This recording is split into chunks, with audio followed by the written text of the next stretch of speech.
एक मित्र ने लिखा है, एक प्रश्न मन में बहुत सालों से है और जब भी वो प्रश्न मन में उठता है बहुत ही विचलित हो जाती हूँ। अंदर से आता है नहीं जानना मैं कौन हूँ, नहीं जानना और कुछ आध्यात्मिक बातें, लेकिन फिर भी अंदर ये है कि अस्तित्व बहुत करुणावान है, एक अहोभाव भी है जो भी मैंने पाया है उसके प्रति और जो भी मुझे मिल रहा है उसके प्रति। लेकिन इस पुरुष प्रधान समाज को बनाने में मुझे अस्तित्व का बहुत बड़ा हाथ लगता है या बहुत बड़ी साजिश। उसने स्त्री को इतना कोमल क्यों बनाया है कि वो चाहे न चाहे उसके साथ सेक्स करना आसान है। अगर अस्तित्व की तरफ से ही ऐसी व्यवस्था नहीं होती तो छोटी छोटी मासूम बच्चियों के साथ जो दुर्घटनाएं होती हैं वो न हो पाती। फिर जरा जरा सी बच्चियों को मासिक धर्म शुरू हो जाता है और लगभग आधी उम्र तक रहता है। मैं छोटी थी तो मेरी माँ कहती थी कि ये ना हो तो स्त्री माँ नहीं बन सकती, लेकिन कई स्त्रियां ऐसी हैं जिन्हें जीवन में माँ नहीं बनना है। वो आउट ऑफ चॉइस अपने चुनाव से माँ नहीं बनने का निर्णय लेती हैं, लेकिन फिर भी उन्हें इस प्रक्रिया से या इस पीड़ा से गुजरना पड़ता है। क्या आपके पास इसका उत्तर है? यदि है तो प्लीज जरूर समाधान करें। जब भी ऐसे प्रश्न उठते हैं मन कहता है पता नहीं भगवान कहाँ है, वो मेरे सामने आए तो मैं उससे पूछूं। हम ऐसे अदना से इंसान हैं और फिर भी कोई चीज़ बनाते हैं तो पूरी परिपक्वता के साथ, चाहे वो घर हो, कोई गैजेट हो या सॉफ्टवेयर प्रोग्राम हो, और हम कोशिश करते हैं कि वो पूरी तरह ठीक ठीक काम करने वाला हो, उसकी सारी कमियां निकालने की कोशिश करते हैं। और ईश्वर या अस्तित्व जिसको हम इतना बड़ा क्रिएटर, आर्किटेक्ट या प्रोग्रामर मानते हैं, उसने स्त्रियों की ऐसी प्रोग्रामिंग क्यों की है? छोटी छोटी बच्चियां जो कुछ भी नहीं जानती उनको भी इस पीड़ा से गुजरना पड़ता है। आखिर क्यों? मेरी एक आंटी कहती थी स्त्री जन्म पिछले जन्म के पापों को काटता है, पर अंतर्मन ये नहीं मानता। कृपया मार्गदर्शन करें। प्रश्न सुंदर है, अच्छा है, और ऐसे प्रश्न उठने चाहिए। हमको सारी व्यवस्थाओं को एकदम से स्वीकार करके नहीं चलना चाहिए। बहुत सारे प्रश्न स्वाभाविक रूप से व्यक्ति के मन में उठते हैं। वो आध्यात्मिक यात्रा में हो, साधना कर रहा हो, किसी मुकाम पर पहुंच रहा हो, लेकिन फिर भी कुछ प्रश्न उसको झकझोरते हैं। अलग अलग प्रश्न हो सकते हैं, लेकिन स्त्री पुरुष के प्रश्न मौलिक रूप से मनुष्य को, एक साधक को, एक खोजी को हमेशा से झकझोरते रहे हैं। अब ये प्रश्न भी कुछ ऐसे ही उलझनों को लेकर खड़ा हुआ है। हमें समझना पड़ेगा उस सारी व्यवस्था को। पहली चीज तो बहुत स्पष्ट रूप से हमें ये समझ लेनी होगी कि ईश्वर या अस्तित्व क्रिएटर की तरह नहीं है कि जैसे उसने कुछ बना डाला है पहले से और फिर बनाकर उसको कोई चला रहा है। अब हम ज़्यादा से ज़्यादा आज की टेक्नोलॉजी की भाषा में अपनी प्रोग्रामिंग और उस सब की निगाह से देख सकते हैं, लेकिन अस्तित्व कहीं उससे भी ज़्यादा रहस्यमय है, कहीं उससे भी ज़्यादा इंट्रिकेट है। बात प्रश्न की इस दिशा में अगर जाएगी तो उत्तर मिलना मुश्किल हो जाएगा और संसार के सारे धर्मगुरु इन प्रश्नों से आक्रांत इसलिए हो जाते हैं, आतंकित इसलिए हो जाते हैं क्योंकि वो ये मानकर चलते हैं कि कुछ बनाया गया है किसी के द्वारा, तो हम उससे शिकायत कर सकते हैं। सृष्टा है, क्रिएटर है, तो उससे हम शिकायत कर सकते हैं कि भाई ऐसा क्यों बनाया। लेकिन अगर हम वास्तविक खोजी हैं और हम सत्य के और अध्यात्म के वास्तविक मार्ग पर जा रहे हैं, तो हमको एक अंतर्दृष्टि ये मिलनी प्रारंभ हो जाती है। और उसके लिए कोई बहुत सिद्धावस्था या अंतिम अवस्था की जरूरत नहीं है। हम एक सामान्य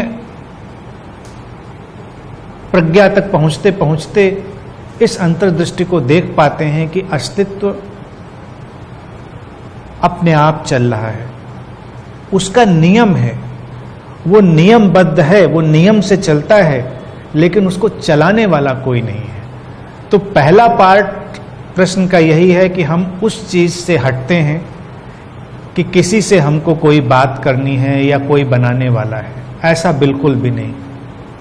फिर प्रश्न दूसरा आएगा कि जैसा है, जैसी प्रश्न में उलझन और पीड़ा है, वैसा क्यों है। मनुष्य का जीवन देखा जाए सर्वाधिक रहस्यमय और शक्तिशाली घटनाओं में से। अद्वैत का द्वैत में टूटना स्त्री और पुरुष में, ये सर्वाधिक महत्वपूर्ण और रहस्यमय है। मौलिक रूप से जब वो डुअलिटी टूटती है, वो द्वैत टूटता है, तो स्त्री और पुरुष का ही निर्माण होगा। स्त्री और पुरुष मनुष्य शरीर में उस डुअलिटी के मैनिफेस्टेशन का, यानी उस द्वैत के प्रकट होने का सबसे कॉन्क्रीट, सबसे पावरफुल एक्सप्रेशन है, सबसे सशक्त अभिव्यक्ति है।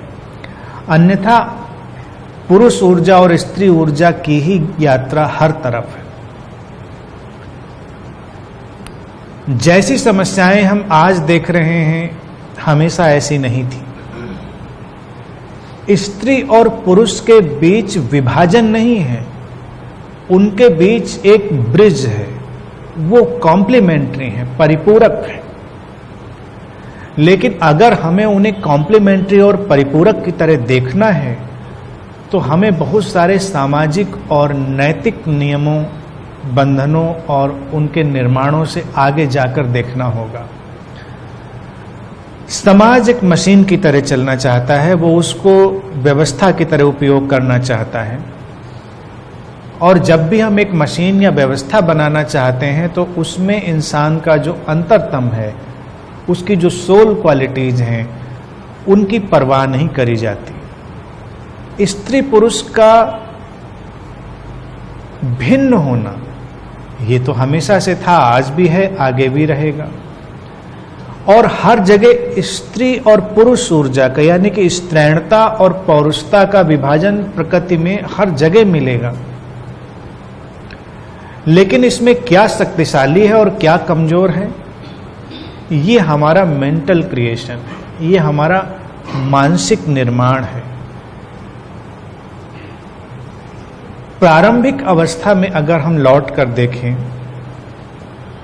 तो प्राकृतिक रूप से अगर हम तुलना ना करें, तो स्त्री शरीर जैसे कि मान्यता है, सामान्यता कि उसे कोमल और कमजोर बनाया गया है, विज्ञान भी इस बात के विरुद्ध खड़ा होता है कि वो स्ट्रक्चर में ही कोमल है, उसका केवल जो स्ट्रक्चर है वही कोमल है। अन्यथा न्यूरोलॉजिकली, इंटरनली, साइकोलॉजिकली बहुत सारे तलों पर वो कहीं ज्यादा शक्तिशाली है। अब ये बातें बोलने का मतलब ये नहीं है कि ये कोई तुलना है, कौन ज्यादा और कौन कम, ये लड़ाई नहीं है, लेकिन इसको देखना पड़ेगा।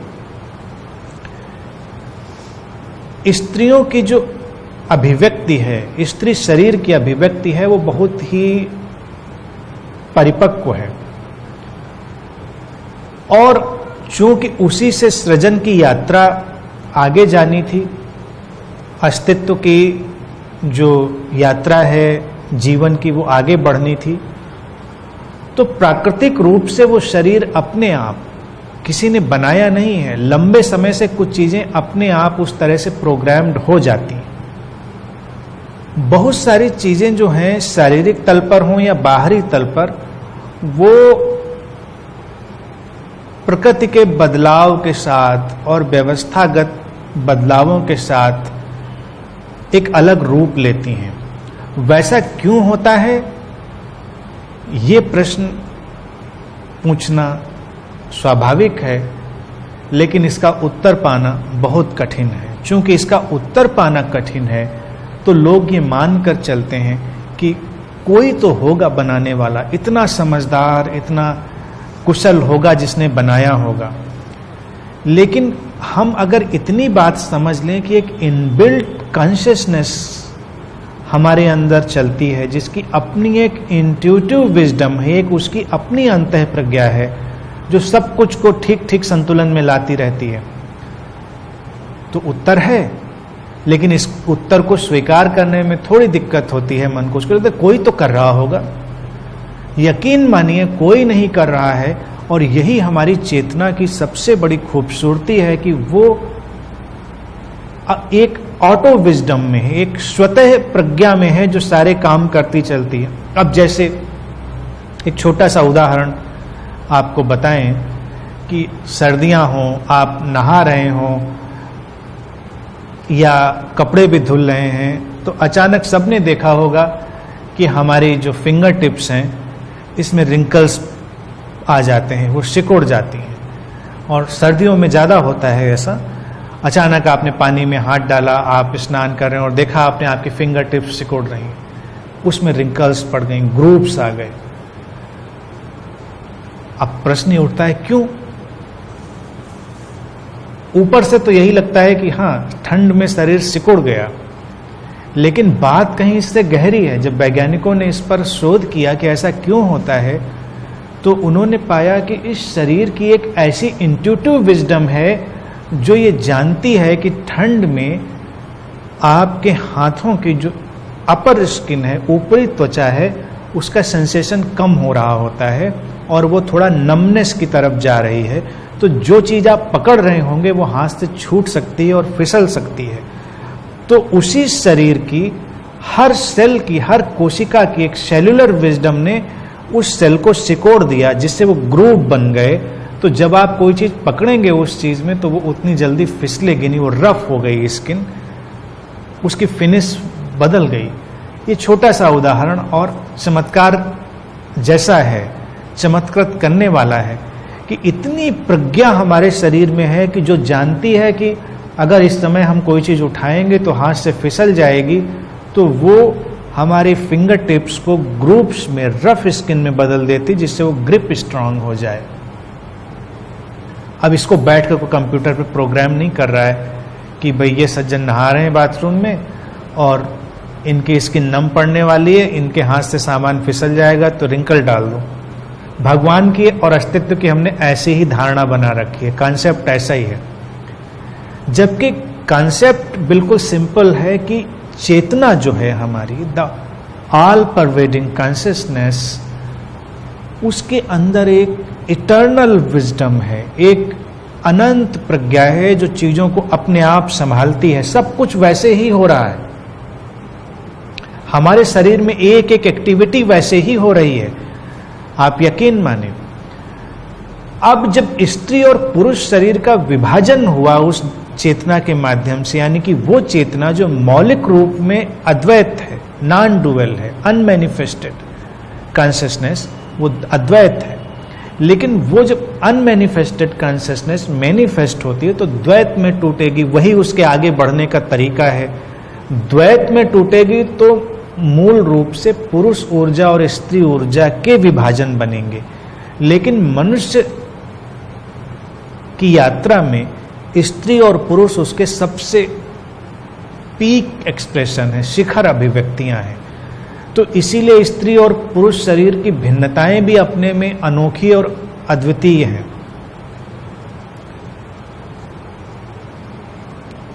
क्योंकि स्त्री शरीर एक संतान को अपने अंदर लेकर चलेगा, तो इस कारण स्त्री शरीर बहुत सशक्त बनाया गया।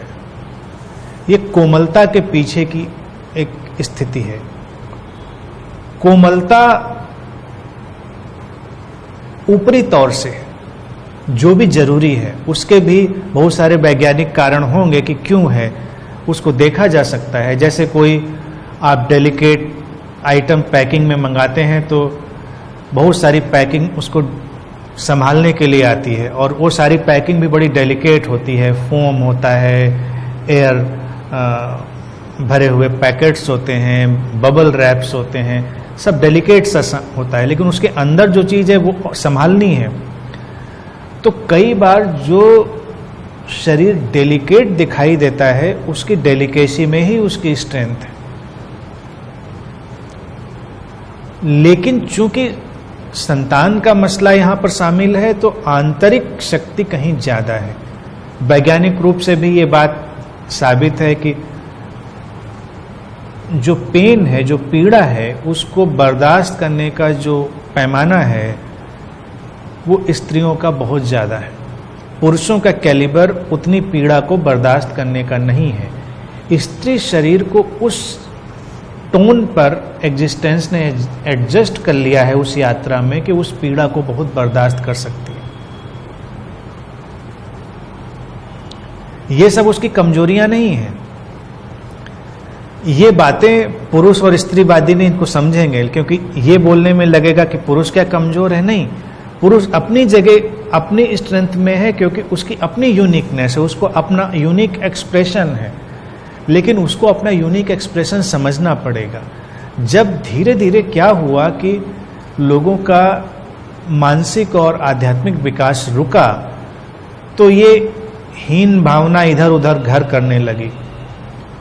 खास तौर से पुरुषों में इस हीन भावना ने प्रारंभ में बहुत जड़ पकड़ी कि हम तो कुछ ऐसा खास नहीं कर पा रहे हैं जो स्त्री कर पा रही है। वो एक संतान को जन्म दे पा रही है, एक ऐसी मिस्टीरियस चीज जिसके बारे में वो सोच भी नहीं सकता।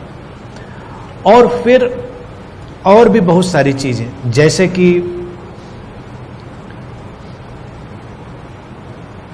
मानसिक ढांचा जो स्त्री का है, आज हमको लगता है कि वो कमजोर है, क्योंकि धीरे धीरे कंडीशनिंग ऐसी हमने पैदा कर डाली समाज में भय से चलते हुए। लेकिन एक मानसिक ढांचा जो मेंटल स्ट्रक्चर है, साइकोलॉजिकल फ्रेम है एक फेमिनिन बॉडी का, वो पुरुष शरीर से कहीं ज्यादा स्ट्रांग है। स्त्रियां अकेले रहने में नहीं घबराती हैं, ये प्रमाणित बात है। पुरुष ज्यादा परेशान होते हैं, लेकिन हमको ऐसा लगता है जैसे स्त्रियां अकेले रहने में परेशान है। हमारी कंडीशनिंग ऐसी हुई और हमने बनाया तो स्त्रियों को भी शायद अब लगने लगा हो।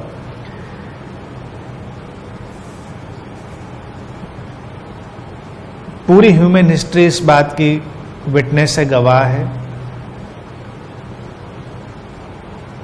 पति पत्नी है, पति की मृत्यु हो जाए, सामाजिक रूप से स्त्रियों को कमजोर बनाने की साजिश रची जाती है, वो एक अलग बात है। लेकिन स्त्री उसको बहुत अच्छे से हैंडल कर सकती है, उस अकेलेपन को, उस दुख को, उस अवसाद को। लेकिन एक पुरुष, उसका पार्टनर, उसका साथी अगर खोता है, उसकी मृत्यु होती है, तो वो उसको बहुत अच्छे से हैंडल नहीं कर पाता। वो उस अकेलेपन में ज़्यादा परेशान होता है, टूटता है, अवसाद में जाता है। साइकोलॉजिकल स्ट्रक्चर उसका वीक है।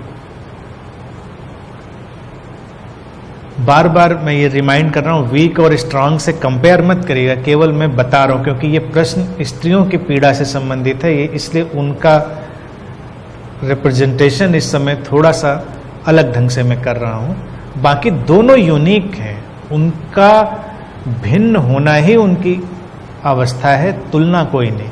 लेकिन फिर भी आप देखें तो जब कालांतर में ऐसे ऐसे चीज़ें सामने आने लगीं कि स्त्रियां ज़्यादा आनंदित हैं, वो ज़्यादा शांत हैं, शारीरिक रूप से भी वो कम बीमार पड़ती हैं, मानसिक रूप से वो कम विचलित होती हैं, तो पुरुषों को जब उनका आध्यात्मिक विकास नहीं हो पाया तो हीन भावना ने पकड़ा।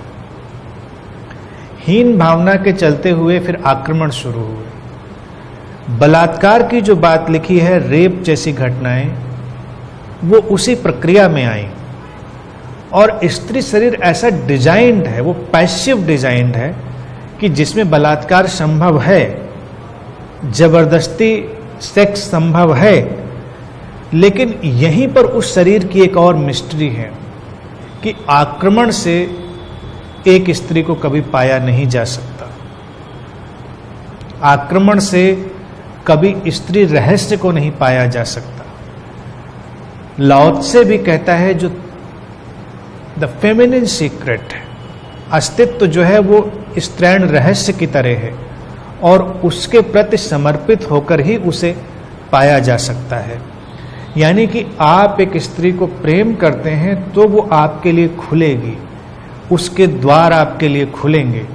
आप प्रेम नहीं करते हैं तो आक्रमण कर सकते हैं लेकिन आप उसे पा नहीं सकते। उसकी चेतना, उसकी आत्मा, उसका मन सब अलग पड़ा रह जाएगा। और फिर शरीर क्या है? शरीर तो एक मशीन है। शरीर की मशीन में कुछ बहुत रखा नहीं।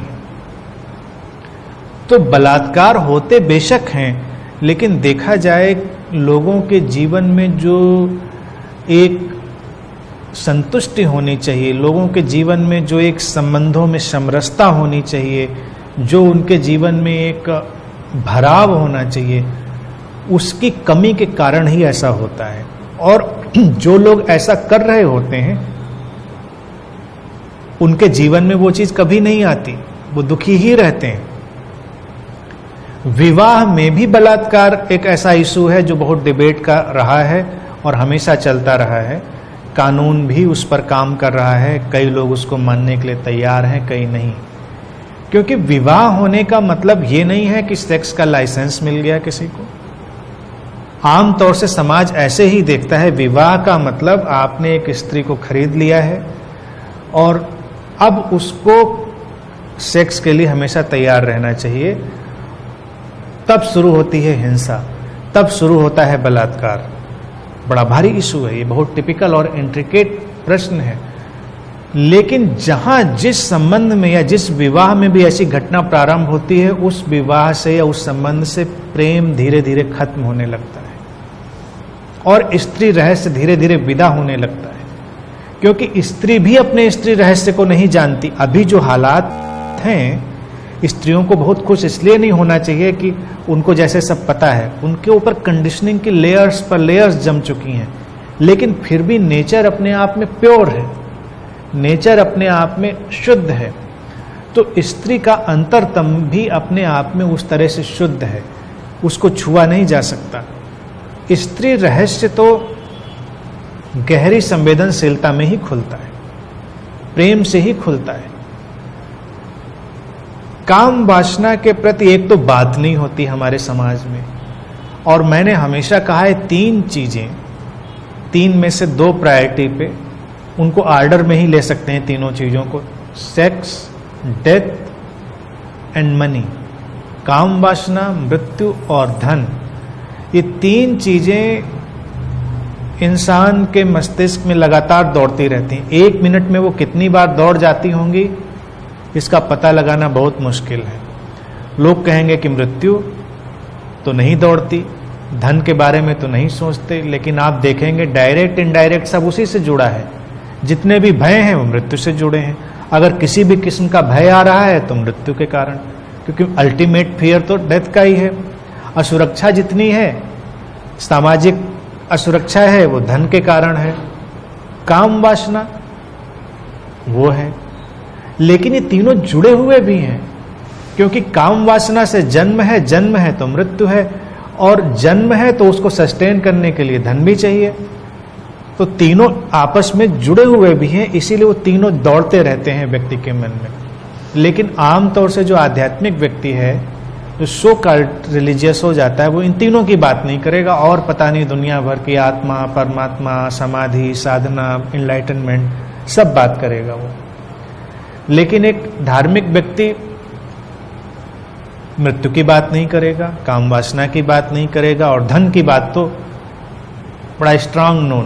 और वो महात्मा भी बड़े अच्छे माने जाते हैं कि वो धन की बात नहीं करते, धन नहीं छूते, और वो अमरता की बात करते हैं, अमृतत्व की बात करते हैं, इमॉर्टैलिटी की बात करते हैं, मृत्यु की बात नहीं करते। इमॉर्टैलिटी किसने जानी? जानी किसी ने, तुमने तो नहीं जानी। तुमने तो मृत्यु जानी, मृत्यु की पीड़ा जानी। तो अध्यात्म के नाम पर एक ढकोसला पैदा होता है। मृत्यु होती है कुछ लोग गाने बजाने आ जाते हैं कि नहीं आत्मा तो नहीं मरती, आत्मा तो ये है वो है। आप थोड़ी देर में शांत हो जाते हैं, मृत्यु विदा हो गई, आपके ऊपर एक स्यूडो फिलॉसफी आ गई, लेकिन आपने अनुभव नहीं किया। फिर मृत्यु आती, फिर आप हिलते हैं, झकझोरे जाते हैं, क्योंकि मृत्यु ये बताती है कि क्या किया जीवन में, मूल्य क्या रहा इस चीज का। धन की भी बात नहीं। आध्यात्मिक जगहों पर अगर फीस और ऐसी चीज लगा दी तो लगे अच्छा दुकान है, तो दुकान क्या नहीं है, हर जगह दुकान ही दुकान है। आप एक घूंट पानी भी तो सड़क पर मुफ्त में नहीं आजकल पी सकते हैं। कुछ दिन तो वक्त ऐसा आने वाला है, हवा लेने के लिए भी आपको पैसे ही देने पड़ेंगे। इतना जब पोल्यूशन बढ़ जाएगा तो ऑक्सीजन बार्स बनेंगी सड़क के किनारे, और आप जाके वहां पर अपना कार्ड स्वैप करेंगे या पैसा डालेंगे या कैश देंगे, जो भी व्यवस्था होगी, और आप थोड़ी अच्छी ऑक्सीजन लेके फिर आगे अपने रास्ते पर जाएंगे। भविष्य तो यही दिखाई देता है। हवा लेने के लिए हमको पैसे खर्च करने पड़ेंगे। तो धन से इतनी विरोध की बात नहीं है, वो काम चलाऊ है। और सबकी जो मदर है, द सोर्स ऑफ एवरीथिंग, काम वासना सेक्स, उसके बारे में भी हमको सामान्य बात करनी पड़ेगी। असामान्य बातें करने से ही विकृति पैदा होती है, असामान्य बात करने से ही पोर्नोग्राफी पैदा होती है, असामान्य बात करने से ही बलात्कार पैदा होते हैं। सामान्य होगा तो जीवन का सामान्य तथ्य होगा, और लोगों के लिए कोई हैरान करने वाली और विचलित करने वाली बात नहीं होगी कि हाँ ऐसा होता है तो ठीक है। अब ये जो प्रश्न में ही दूसरा प्रश्न आया स्त्रियों के साथ, उनके मेंस्ट्रुएशन का, मासिक धर्म का विषय, क्या वो परेशानी की बात है या वो परेशानी की बात नहीं है, वो अच्छा है या बुरा है, क्या है? देखा जाए तो वो स्त्रियों के लिए बहुत एक शक्तिशाली माध्यम, प्रारंभ में शक्तिशाली ही रहा, स्त्रियों ने उसकी परवाह नहीं करी और समाज में स्वीकृत था। इसीलिए अगर किसी भी आदिम सभ्यता की आप खोज करेंगे और पुराने से पुराने किसी धर्म की तरफ जाएंगे तो आपको आदि शक्ति की, देवी की पूजा होती हुई मिलेगी। कोई पुरुष गॉड, मेल गॉड आपको नहीं मिलेगा, देवियां हैं। और देवियों में भी आप देखेंगे कि ज्यादातर वो सेक्स ऑर्गन्स होंगे जिनकी पूजा हो रही होगी।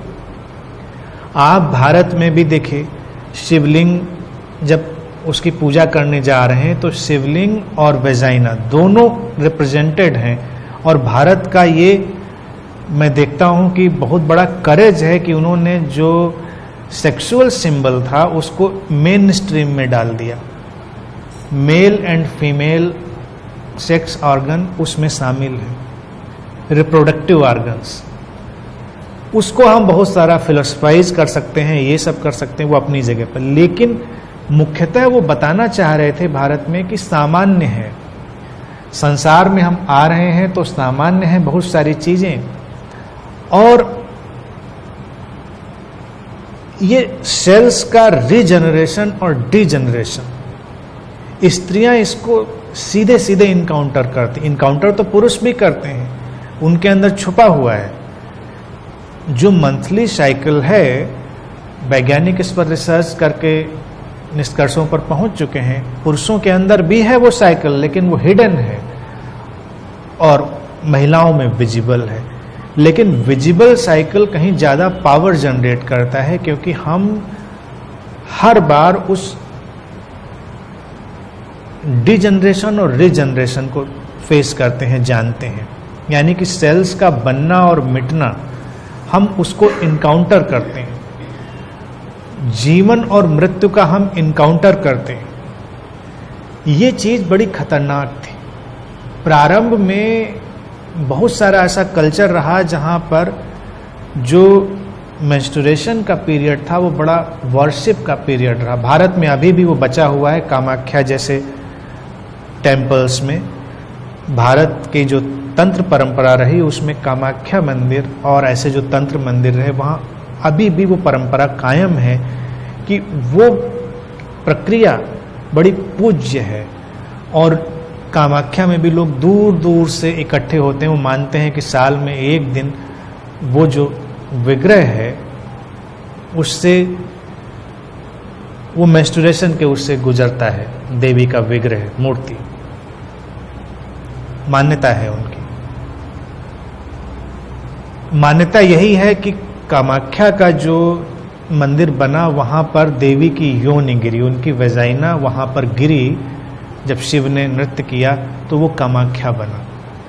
ये सब इsoteric सिंबल्स हैं जो ऐसा बनाते हैं, लेकिन उसके चलते लोगों में बड़ी रेवरेंस और वार्शिप है। अब एक तरफ तो ये रेवरेंस और वार्शिप है और दूसरी तरफ भारत में ऐसे मंदिर है जहां पर स्त्रियों को तब जाने नहीं देते हैं जब वो अपने पीरियड्स में हो, वो अपने मासिक उसमें हो।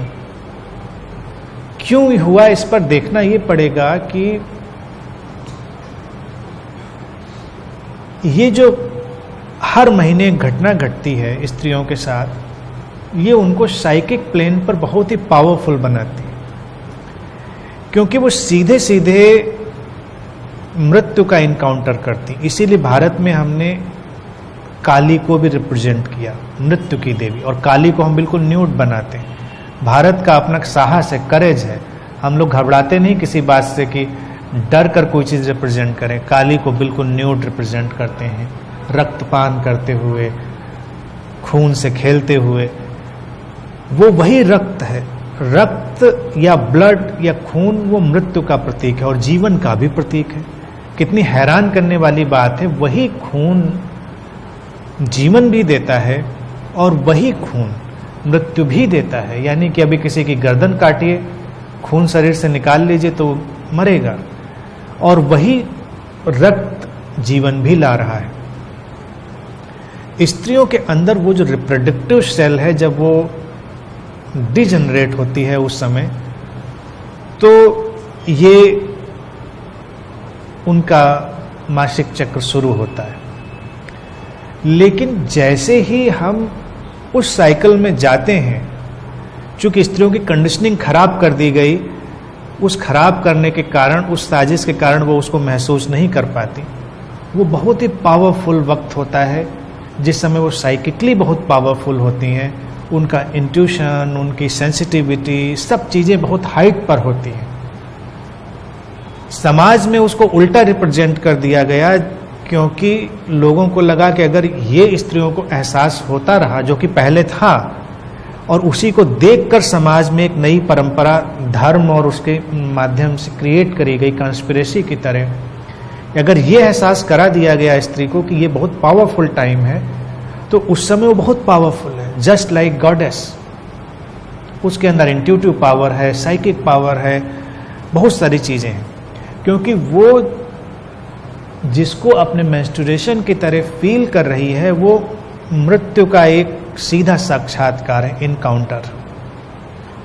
यानी कि जो सेल उसके अंदर जीवन देने के लिए इकट्ठी हुई थी, जो अगर फर्टिलाइज होती तो उससे जीवन आगे निकलता, वही सेल जब फर्टिलाइज नहीं हुई तो शरीर से बाहर फेंकी जा रही है, शरीर उसको बाहर ला रहा है, बाहर ला रहा है तो मृत्यु की घटना घट रही है। तो इसके उलट धर्मों ने, नैतिकवादियों ने, जिन्होंने ऑब्जर्व किया, बड़े क्लेवर लोग थे, उन्होंने स्त्री को अछूत जैसा बना दिया। उन्होंने कहा कि इन दिनों में स्त्री पूजा नहीं करे, इन दिनों में स्त्री मंदिरों में ना जाए, इन दिनों में स्त्री खाना ना छुए, और इतना अंधविश्वास कि अकल्पनीय है। अगर आप अभी गूगल भी करें तो इतने अंधविश्वास, सुपरस्टिशन मिल जाएंगे कि आप हैरान रह जाएंगे। स्त्रियों को दूध छूना मना था, जो दूध देने वाले पशु थे उनके पास जाने से मना किया गया, क्योंकि पशु दूध देना बंद कर देंगे, वो दूध छू लेगी तो दूध फट जाएगा, वो अचार में हाथ लगा देगी तो अचार खराब हो जाएंगे, खाना छू लेगी तो खाना खराब हो जाएगा, मंदिर चली जाएगी तो मंदिर अपवित्र हो जाएगा। बहुत सुपरस्टिशन। स्त्री का मन धीरे धीरे कमजोर बन गया। उसने कभी प्रश्न नहीं पूछा ये कौन सा मंदिर और कौन से भगवान जी हैं जो मेरे जाने से अपवित्र हो जाते हैं, फेंको उठा के इनको, अगर इतने ये कमजोर हैं, अपवित्र हो जाते हैं। भाई इतने गए बीते भगवान का क्या करना, और ऐसे टुटपुंजिया मंदिर का क्या करना जो हमारे जाने से अपवित्र हो जाता है। यानी कि वो हमसे तो कमजोर ही ठहरा ना, हमसे कमजोर ठहरा। लेकिन स्त्रियों को ये आवाज़ उठाने नहीं दी गई, उनको समझा दिया, और बहुत आराम से वो समझ गई। पूजा नहीं करनी, मंत्र नहीं पढ़ना, ध्यान नहीं करना, कुछ नहीं करना। और मैं गारंटीड ये बात कहता हूँ, अगर स्त्रियां उन दिनों में ध्यान में जाएं तो इनलाइटनमेंट गारंटीड। अगर वो बहुत सरेंडर्ड हों, ओपन हों, रिसेप्टिव हों, कंडीशनिंग को पीछे हटा पाएं, तो 3-4 दिन में इनलाइटन। इतना आसान नहीं है फिर भी, क्योंकि कंडीशनिंग इतनी आसानी से नहीं हटेगी, लेकिन पॉसिबिलिटी पूरी है। फिर एक नैतिक रूप से और मान्यता रही कि जब मेंस्ट्रुएशन है तो सेक्सुअल रिलेशन नहीं होने चाहिए। उस पर बहुत नैतिकवादी चिंतन और न्यू एज चिंतन सब है। होना चाहिए नहीं होना चाहिए ये व्यक्तिगत मसले हैं, लेकिन पॉइंट ये है कि वो ध्यान को समर्पित हो सकते हैं वो दिन। वो हमारी ट्रिवियल एक्टिविटी के लिए नहीं है। ज़्यादातर जो सेक्सुअल एक्टिविटी है वो बड़ी ट्रिवियल है, सर्कस है। अगर आप देखेंगे तो आपको लगेगा आपको उससे मिलता कुछ नहीं है, और कई बार आप निराश हो जाते हैं इतनी सर्कस से। और पुरुष अगर थोड़े भी सेंसिटिव हों तो बहुत जल्दी निराश हो जाएंगे, सर्कस उन्हीं को करनी पड़ती। लेकिन वो इतने सेंसिटिव नहीं है कि उनको निराशा पकड़े, क्योंकि अल्टीमेट जो संबंध है, संबंध स्त्री और पुरुष का शारीरिक तल पर दिखाई देता है, लेकिन वो वस्तुतः ऊर्जागत है, वो एनर्जी बेस्ड है। और अगर ऊर्जा का प्रवाह बहुत तेज हो रहा हो कभी, और आप स्त्री के साथ बैठे हैं और गहरे प्रेम में हैं, तो आपको शारीरिक तल पर उससे जुड़ने की जरूरत नहीं पड़ेगी। लेकिन मजेदार बात यह है, इसी से स्त्रियों से भय पैदा हुआ। इस चीज को सक्रिय स्त्री ही कर पाएगी। यानी कि जब वो गहरे प्रेम में होगी और खुलेगी, उसके अंदर से जब ऊर्जा बहेगी, तो आप एक साइकिल में, एक रिदम में चले जाएंगे। बहुत सारी साधनाएं इस पर आधारित रहीं। विज्ञान भरत तंत्र में अभी हम आएंगे ऐसे सूत्रों पर। भारत में इस तरह की साधनाओं को लता साधना, युग्म साधना का नाम भी दिया गया। तंत्र ने बहुत काम किया इस पर, और तंत्र ने ही पहली बार स्त्री को सबसे ज्यादा सम्मान दिया, सर्वाधिक रेवरेंस दिया। तंत्र में स्त्री ऑब्जेक्ट या वस्तु नहीं रह गई, लेकिन समाज ने उसको वस्तु में ढाला, धर्मों ने उसको वस्तु में ढाला। धार्मिक किताबें देखिए, स्त्री के लिए एक भी ध्यान की विधि नहीं है, कुछ भी उसके लिए नहीं है, बल्कि यही है कि वो बाधा है, साधना में अड़चन है, रुकावट है। और स्त्री के लिए साधना में क्या रुकावट है, अड़चन है, इसका वर्णन कहीं नहीं। अगर स्त्री और पुरुष साथ में रह रहे हों तो ये स्त्री शरीर और उसकी मानसिक संरचना की खूबसूरती ही है कि काम वासना में जाने के लिए स्त्री की आतुरता नहीं है। पुरुष का शरीर ऐसा है, एक्सट्रोवर्ट है, कि उसकी आतुरता है। अगर स्त्री को काम वासना में न ले जाया जाए तो वो जीवन पर्यंत भी बिना जाए रह सकती है, उसको कोई परेशानी नहीं है। लेकिन पुरुष नहीं रह सकता, वो एक्सट्रोवर्टली डिजाइंड है। इसमें अच्छाई और बुराई नहीं है, ये नहीं देखेंगे कम है, ये ज्यादा है, अच्छा है, बुरा है, क्योंकि वो एक्सट्रोवर्ट डिजाइंड है तो उससे कुछ काम होते हैं। एक्सट्रोवर्ट डिजाइन से कुछ काम बनने हैं, कुछ काम इंट्रोवर्ट डिजाइन से बनने, कुछ पैसिव वर्क से बनने हैं। एग्जिस्टेंस तो बैलेंस पर बेस्ड है। बायोलॉजिकली भी स्त्री बैलेंस्ड है, पुरुष शरीर जो है वो उतने संतुलन में नहीं है, लेकिन इस संतुलन असंतुलन का खेल ही उस बड़े संतुलन को लाने के लिए है। हमने क्या किया, प्रेम के बजाय लोगों को सामाजिक व्यवस्था और विवाह में ढालने की कोशिश करी। वहीं पर आकर सब चीजें हो गई गड्ढमट। भारत में एक धारणा थी कि संबंध मोक्ष की तलाश के लिए, मोक्ष का यहाँ जीवन और मृत्यु से, मुक्ति से मतलब नहीं था। मोक्ष का मतलब था जो लाइफ की ड्युअलिटी है उसके पार जाना, यानी कि जो द्वैत है उसके पार जाकर उस बिंदु तक पहुंच जाना जिसमें स्त्री पुरुष सहयोगी हो सकते थे। अब अगर स्त्री और पुरुष साथ में आए और उनका लक्ष्य हो इस द्वैत के बाहर चले जाना, तो इससे खूबसूरत संबंध नहीं हो सकता। लेकिन हमने संबंध को बनाया कंफर्ट, कन्वीनियंस, इस पर हमने संबंध को केवल सर्वाइवल तक ही बनाकर छोड़ दिया कि व्यक्ति तो सर्वाइवल में ही लड़ता झगड़ता रह जाता है। सर्वाइवल करे कैसे, रोटी कपड़ा मकान कैसे जुटाए, संतानें भी सर्वाइवल का ही हिस्सा हैं। तो संबंधों को भी एक बड़ा भारी इशू बना दिया गया संतान लाने का। शादी हो, एक तो बच्चे हो उनके ऊपर शादी का दबाव, शादी हो जाए तो बच्चों का दबाव, बच्चे कब पैदा कर रहे हैं। कोई कभी ये नहीं पूछता, और स्त्री ने भी कभी नहीं पूछा कि क्यों पैदा करे बच्चे, मतलब मकसद, कोई प्रयोजन, उद्देश्य जो होता है समाज में ऐसे ही होता है। और फिर उलट देखिए, उलटबाजी ये कि संतान पैदा करे स्त्री और मानी जाए पुरुष की। स्त्री केवल माध्यम है, सामाजिक रूप से संतान होती है पुरुष की। तो स्त्रियां भी ऐसे ही कहती हैं कि मैं तुम्हारे बच्चे की मां बनने वाली, तुम्हारे बच्चे की मां बनने वाली। फिल्मी डायलॉग पुराने इस डायलॉग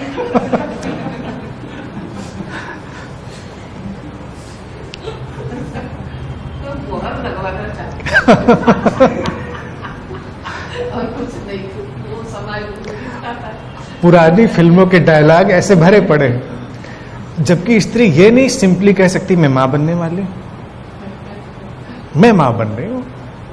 तुम्हारी यूटिलिटी क्या है, बस जरा सी यूटिलिटी है, और वो यूटिलिटी तो बायोलॉजिकली मेडिकली भी पूरी करी जा सकती है, उसमें कोई बड़ा काम नहीं है।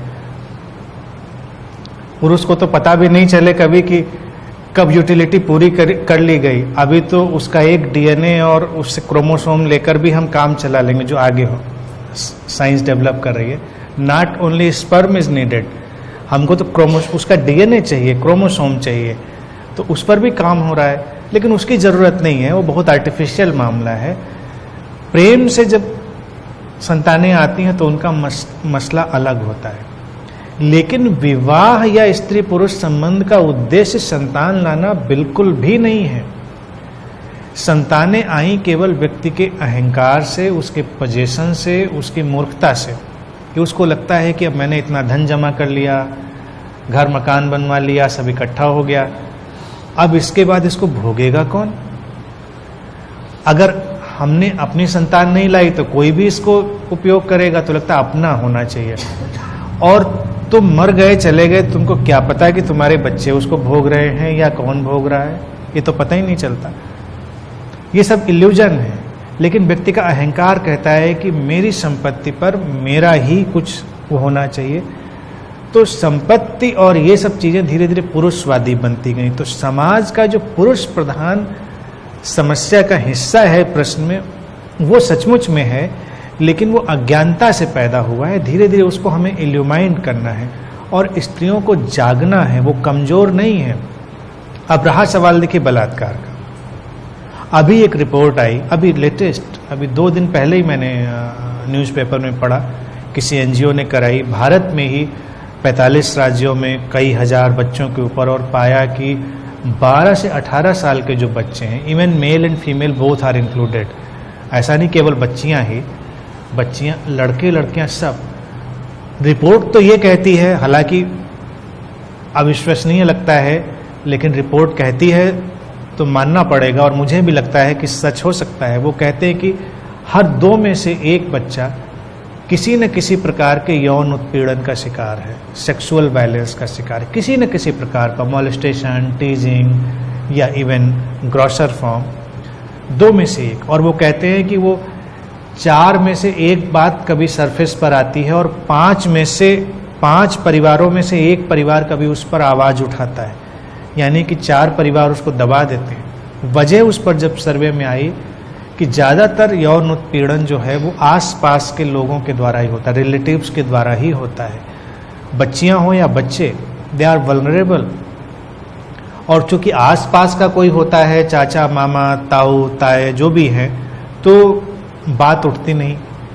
यहाँ पर बात तो ये आएगी कि वायलेंस तो आ रहा है पुरुषों की तरफ से, क्योंकि they are designed like that. लेकिन उसको अभी वैसे मत देखें, इसको आप दूसरी दृष्टि से देखें। दूसरी दृष्टि से ये देखें कि समाज में एक तो हम बातचीत करना नहीं चाहते। अब अगर यौन उत्पीड़न इतनी बड़ी समस्या है, इस रिपोर्ट के मद्देनजर अगर देखा जाए, सेक्सुअल वायलेंस इतनी बड़ी समस्या है जिस पर इतना हो हल्ला न्यूज में भी होता है और बाहर समाचार में भी होता है, तो परिवारों में हम क्यों नहीं आवाज उठाते, हम क्यों नहीं विरोध करते? परिवारों में हम उस चीज को दबाते हैं और बर्दाश्त करते हैं, चलो कोई बात नहीं, चलता है। लेकिन जब वो घटना कहीं चलती कार में, कहीं बस में, कहीं सड़क पर कहीं होती है, तो हमको परेशानी बहुत ज़्यादा होती है। हमको लगता है कि ये बलात्कार हुआ, लेकिन जो घर में हुआ क्या वो बलात्कार नहीं था? जो विवाह में होता है क्या वो बलात्कार नहीं है? कितनी महिलाएं होंगी जो विवाह में बलात्कार पर प्रश्न उठाती होंगी? नहीं उठाती, हिम्मत नहीं है, आर्थिक रूप से कमजोर है, कई बार निर्भर है, इसलिए नहीं उठाती। लेकिन मैं कहता हूं बातचीत होनी चाहिए। हर पुरुष भी उतना असंवेदनशील नहीं है, हर पुरुष भी उतना असंवेदनशील नहीं है। और जिन पुरुषों के माध्यम से विवाह में भी बलात्कार जैसी घटनाएं आती होंगी, वो भी ऐसा नहीं अपराध कर रहे हैं, they are designed like that, कि उनको शायद नहीं समझ में आता होगा। तो बात होनी चाहिए, कभी स्त्री उनको बताए कि देखो ऐसा नहीं ठीक है, ये डिजायर्ड नहीं है। तो जो संवेदनशील पुरुष होंगे वो समझना शुरू कर देंगे और एक बड़ा ही हार्मोनाइज्ड रिलेशन पैदा होगा। क्योंकि बहुत सारी जो सेक्सुअल एक्टिविटी है रिलेशंस में, as per my observation, it is not due to desire, it is only habitual activity. केवल वो हैबिचुअल एक्टिविटी है, वो डिजायर्ड एक्टिविटी नहीं है, वो केवल आदत का ढांचा है जो कि बदला जा सकता है, बातचीत से बदला जा सकता है। अगर हम ओपनली बात कर पाएँ कि भाई समस्या है, ये ऐसे चीज़ें होती हैं, तुम ऐसा क्यों करते हो, या ऐसी चीज़ें क्यों हैं, बात होनी चाहिए। लड़कियां हो या लड़के, उनसे भी बात बड़ी मुश्किल है। वो प्रश्न खड़े कर दें तो माँ बाप के पास जवाब नहीं होते बहुत सारी चीज़ों के, तो हम उस एजुकेशन की भी बात करते हैं, लेकिन वो एक अलग प्रश्न का दायरा हो जाएगा। अभी प्रश्न के दायरे में यही है कि ऐसा लगता है कि अपनी कोमलता के कारण स्त्रियां बहुत ज़्यादा हिंसा का शिकार हो जाती। संभावना पूरी है, लेकिन वही तो सौंदर्य है। और हिंसा भी देखा जाए समाज में कभी कभार ही घटती है, ऐसा नहीं रोज घट रही है। उसके लिए हमें मानसिक ढांचे बदलने पड़ेंगे। और जिन चीज़ों की शेल्टर स्त्रियों ने अब तक ली है, जैसे धर्म, उन पर प्रश्न खड़ा करना पड़ेगा, उनको बदलना पड़ेगा। मुझे आज तक हैरानी है इस मेंस्ट्रुएशन के प्रश्न पर। ये जो प्रश्न पूछा गया, ये हिम्मतवार प्रश्न है, ऐसे प्रश्न मैं स्वागत करता हूं और पूछे जाने चाहिए। आज तक किसी स्त्री ने ऐसे मंदिरों के दरवाजे बंद नहीं किए, ये मुझे हैरान करने वाली बात लगती है। उनको बंद कर देने चाहिए थे। ऐसी किताबें जिन्होंने उनकी निंदा करी, आज तक उन्होंने उन किताबों को उठाकर फेंका नहीं। ऐसे धर्मगुरु बाबा जिन्होंने उनकी निंदा करी, उनको वही माले पहनाती रही हैं, उनकी वही आरती उतारती रही हैं। एक बार उन्होंने नहीं कहा ये आदमी नहीं चाहिए हमको, ऐसे स्टूपिड लोग हमको नहीं चाहिए समाज में, या ऐसी बेकार की किताबें नहीं चाहिए। उन्होंने स्वीकार कर लिया कि ठीक है। उस स्वीकार से वो बात उलझन में पड़ी। थोड़ा रेबेल होना पड़ेगा, थोड़ा विद्रोही होना पड़ेगा, और बहुत सारी चीजें हैं किसी के कहने पर ना जाकर खुद महसूस करने पड़ेंगे। ये जो अभी देखिए मेंस्ट्रुएशन की बात बताएं तो अभी भी इतनी टैबू और इतनी समस्या है कि सैनिटरी पैड भी कोई लड़की अगर खरीदने दुकान पर जाए तो दुकान वाले चौंकते हैं, खुलकर वो सैनिटरी पैड भी नहीं मांग सकती और वो उसको छुपा कर ही देते हैं। उसको वो ऐसे सामने से हाथ पे पकड़ के नहीं आ सकती, वो छुपी हुई चीज़ें होंगी।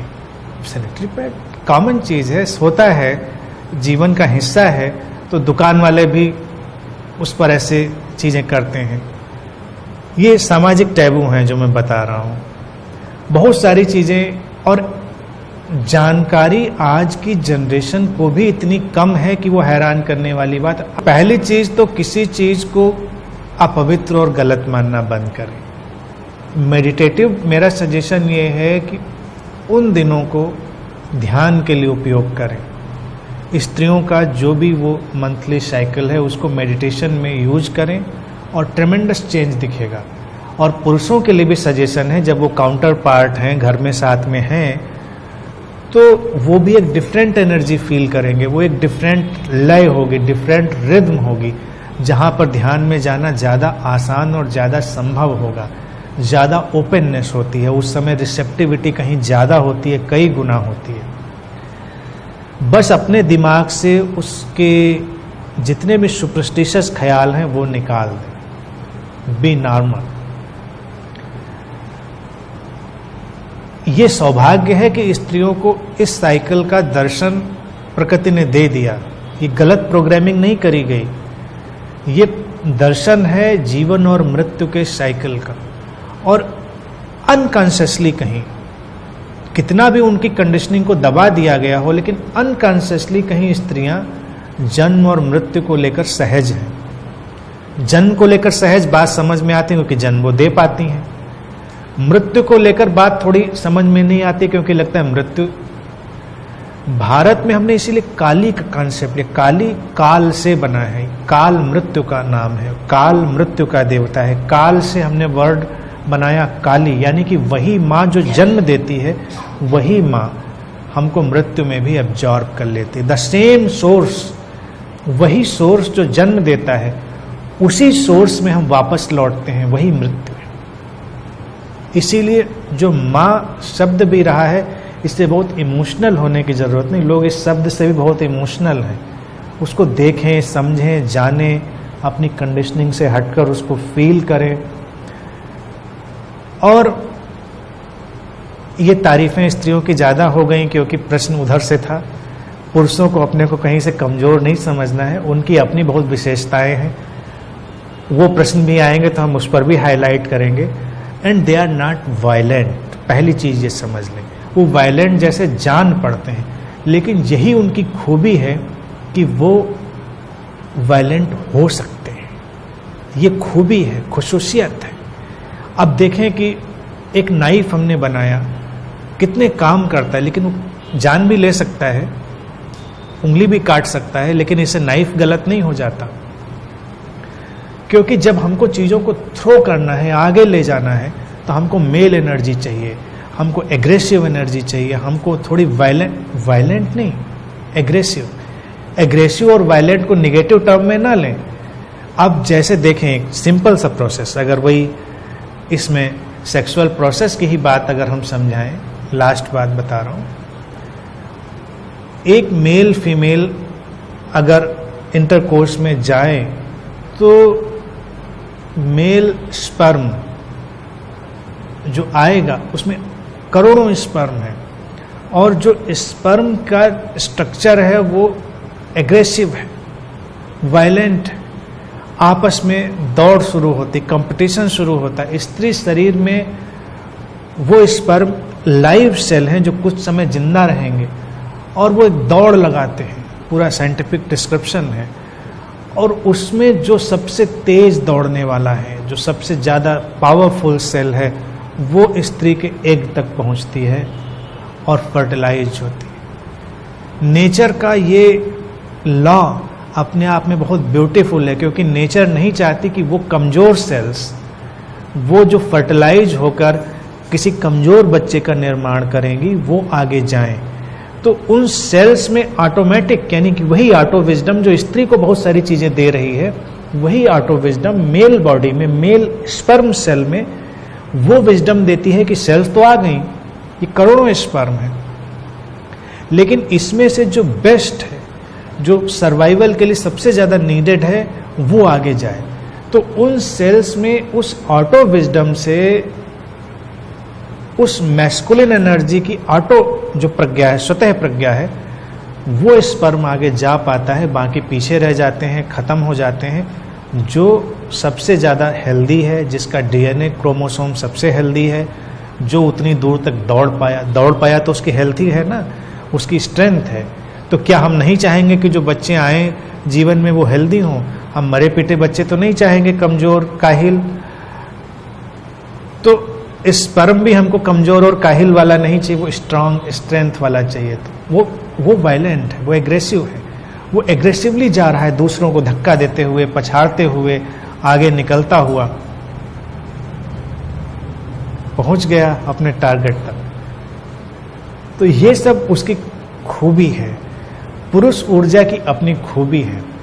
लेकिन मनुष्य में हमने जो माइंड पाया है वो एनिमल्स में नहीं है, तो उसको बहुत सारी चीजें और भी समझने की, इस खूबी को और अच्छा रूप दिया जा सकता है। इस एग्रेशन को, इस एक्सट्रोवर्ट नेचर से हम बहुत कुछ और खूबसूरत बना सकते हैं। क्योंकि हम ऐसा संसार तो कभी नहीं चाहेंगे कि उसमें स्त्रियां ही स्त्रियां हों या पुरुष ही पुरुष हों। हमको चाहिए दोनों ही, और दोनों ही हेल्दी चाहिए, परफेक्ट चाहिए, और अपने गुणों में बहुत ही सशक्त चाहिए। स्त्रियां स्त्रीणता में सशक्त चाहिए और पुरुष अपनी पौरुषता में सशक्त चाहिए, तभी समाज संतुलित होगा। आज के लिए